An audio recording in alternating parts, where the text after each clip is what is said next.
Games, permanent Olympic venues or not. The cost of bidding for and staging the Olympic has become unreasonably high, allowing only the richest nations the opportunity to bid. Some critics have, as a consequence, argued that the IOC should establish permanent venues for both summer and winter games. We will have a look on how cities developed economically, politically and socially after hosting the Olympic Games, and further on, see if it is possible to establish permanent Olympic venues. The International Olympic Committee is the supreme authority of the Olympic movement. In detail, the role of the IOC, according to the Olympic Charter, is to encourage and support the promotion of ethics in sports, as well as education of youth through sports, and dedicate its efforts to ensure that in sports the spirit of fair play prevails and violence is banned, as well as to encourage and support organizations with development and coordination of sport and sports competitions.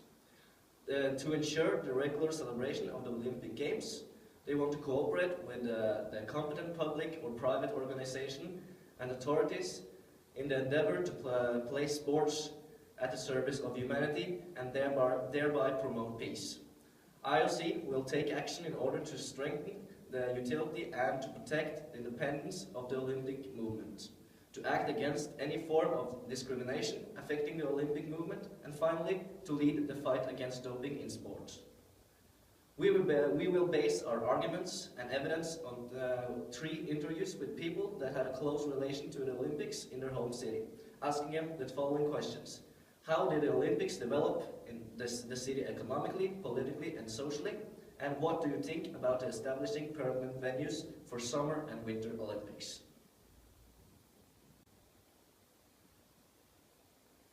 Okay, hello everyone. I want to talk about the 2008 Olympic Games held in the Beijing.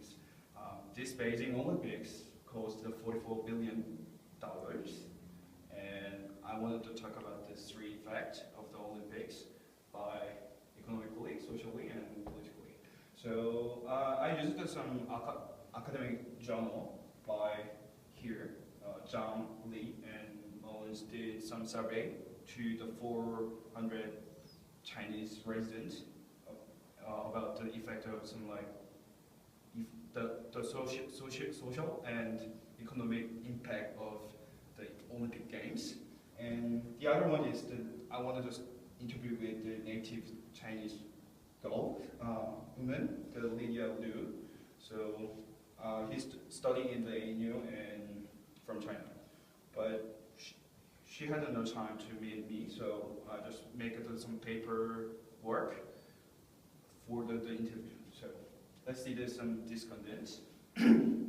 Firstly, by the academic journal, the Zhang, Li, and Malin in 2013 says the economically in China, the Beijing Olympic gives some economic impact in the tourism industry and outdoor activities. And Livia says, as the native Chinese, I felt the all transportation and construction was improved because of some the preparing the Beijing Olympics. So and socially, we can see there's some environment, entertainment opportunity and culture enrichment. This is also come from the academic journal Zhang, Li, and Owen. So firstly, environmentally is can say construction and the other the transportation systems. And the second one is entertainment opportunity is the sports event. The biggest sports event gives the entertainment opportunity. So and the culture enrichment, socially the Chinese people try to be a good manners to the global fans, so that they get to improve the citizenship over because of the Beijing Olympics. However, they have some dread of some Olympics because they got the Tibetan independent movement on here. Before the hosting the Olympics, the Tibetan region guys try to protest about the independence. So the many and this issue was spread spread globally, so that some national teams had tried to boycott the participating the Olympics. So in summary, the Beijing Olympics makes the China has some economic and social impacts. However, they show some have some unsolved politic matters in their society. So this is my part, and I will finish my video.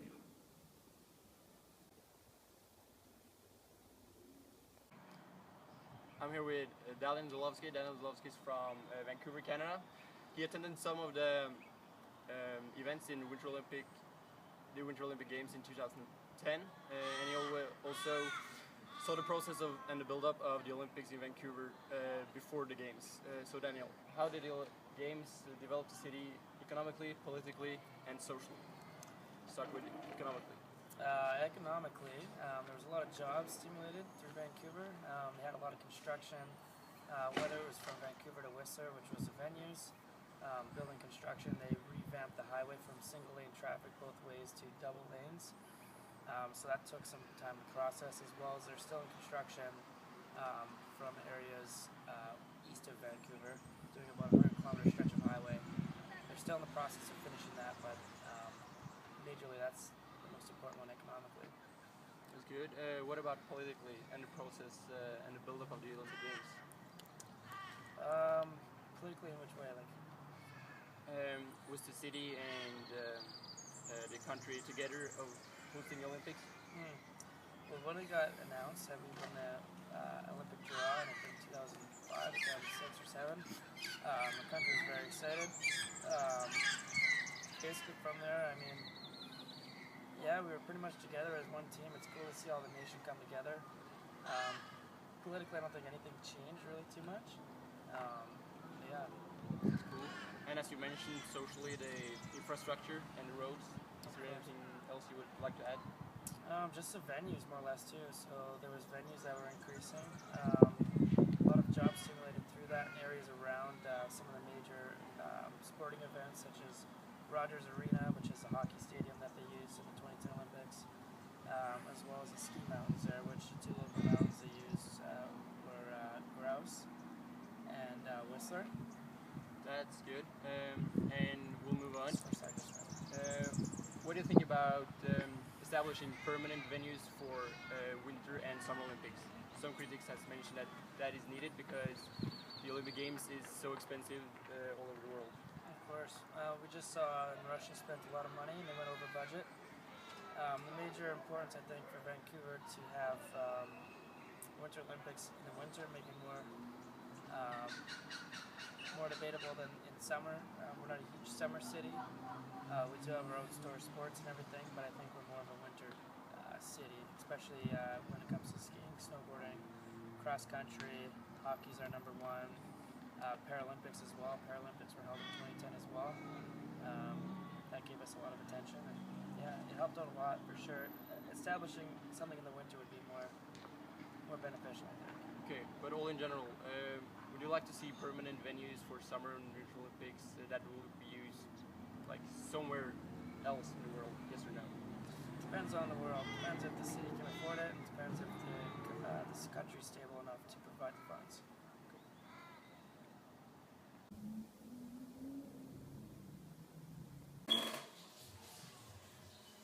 I'm here with Peter Marriott from UK and London.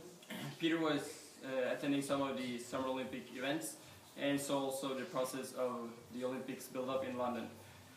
The Olympic Games in London, they cost $14.6 billion. And Peter, how did the Olympics develop London economically, politically, and socially? Economically, it provided a lot more jobs to the people. So I think something crazy like 50,000 jobs were created over the entire period. Most of them were temporary for the 6 weeks the games are on, including the Paralympics games. Obviously, they built a lot more infrastructure as well around East London, very well needed because it was quite a bad area up to then. But now it's a lot more vibrant. Obviously, Westfield Shopping Centre built on the Stratford Olympic Park purely because of the Olympics being there. That economically picked up. Yeah. And what do you think about politically?